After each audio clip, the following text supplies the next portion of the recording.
tests of extraterrestrial spacecraft at Area 51, then where are the alien creators of these craft?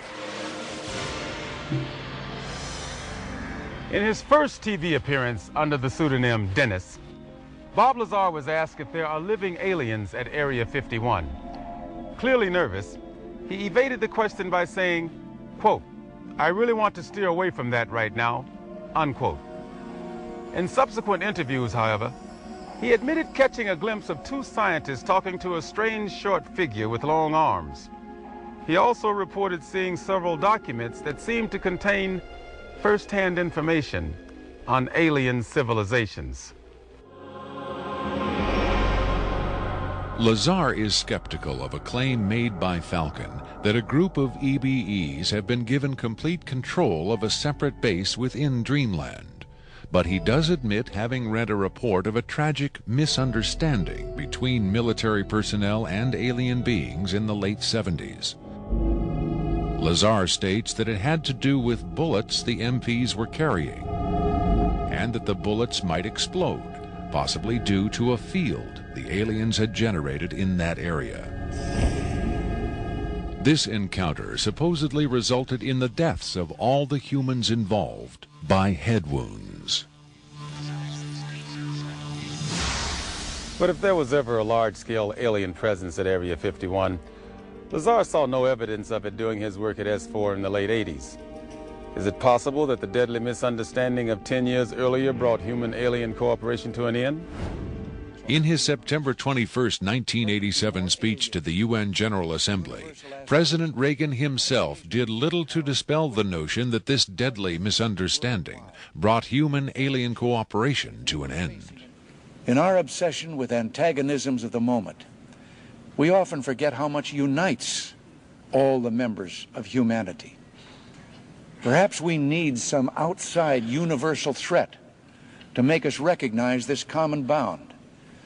I occasionally think how quickly our differences worldwide would vanish if we were facing an alien threat from outside this world. If so, how does Victor fit into the jigsaw puzzle of questionable witnesses to the alien presence at Area 51? Is he a hoaxer, a government dupe, or a frightened whistleblower with the hard evidence to back up his story? I made it very clear to Victor that his credibility was the entire issue here, and that everybody's going to think this is a hoax, and that how are they going to possibly verify this? What he said was, you can do anything you want in terms of verified, any type of due diligence. He will answer whatever questions put forward. We could do whatever type of checking. We could bring in experts. We could have the tape tested. We could, in fact, he encouraged all of these aspects. He just did not want his face and his real name revealed. At Coleman's insistence, Victor agreed reluctantly to appear on camera, but only in disguise, in shadow, and with his voice electronically altered. The questions were agreed upon in advance, but during the actual interview, the discussion occasionally deviated from Victor's approved questions. What is your occupation at Area 51? I won't answer that. I have had reason to be present at Area 51, but I'm not going to clarify whether or not I was there as an employee. Are you saying you were there as a visitor?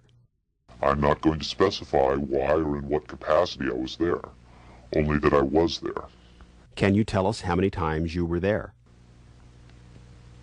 When I agreed to this, my fundamental ground rule was that I would not be asked to divulge personal data that might help pinpoint my identity. If you continue to ask questions that are out of bounds, I won't hesitate to terminate this interview. Are you saying that the number of times you were present at Area 51 is enough to pinpoint your identity? Any specifics will narrow the field of suspects. Of course, I could lie. Let's say I've been there 47 times, or anyway more than once. Let's turn to the tape itself. The copy you've supplied is not the original tape. No. Was the original at Area 51 when you copied it? That's out of bounds. Is it fair to assume that the copying of tapes at Area 51 is heavily restricted? You can assume anything you like. I would say that's a fair assumption. That's obvious. I will say that this tape was copied under special circumstances. Otherwise, copying it would have been impossible. Can you be more specific? More specific? Okay, I'm sure they've figured this much out already.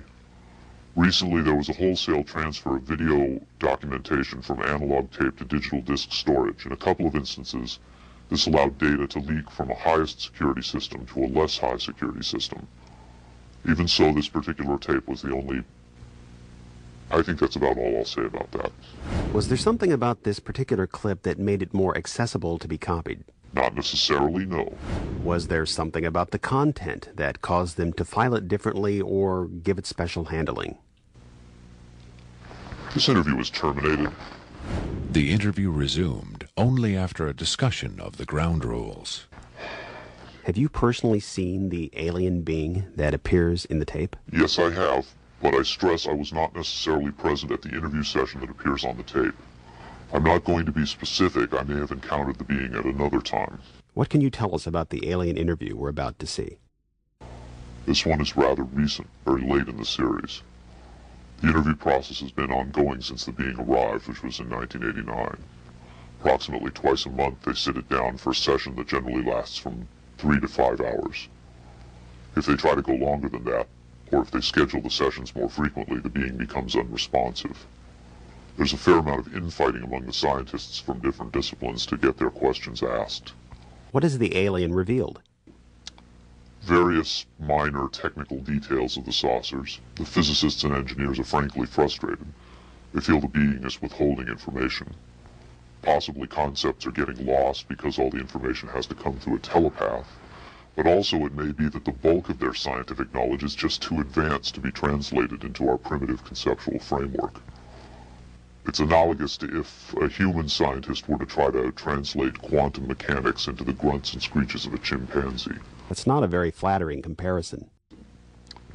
Frankly, there's a high attrition rate for scientists in the program. You'd think they'd be energized by the challenge, but a lot of them take the ego deflation very hard when they find out not only how much they don't know, but how much they aren't even capable of understanding.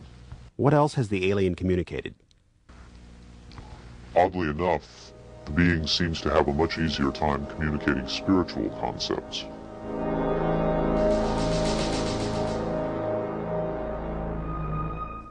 The human body is a vehicle, a vessel.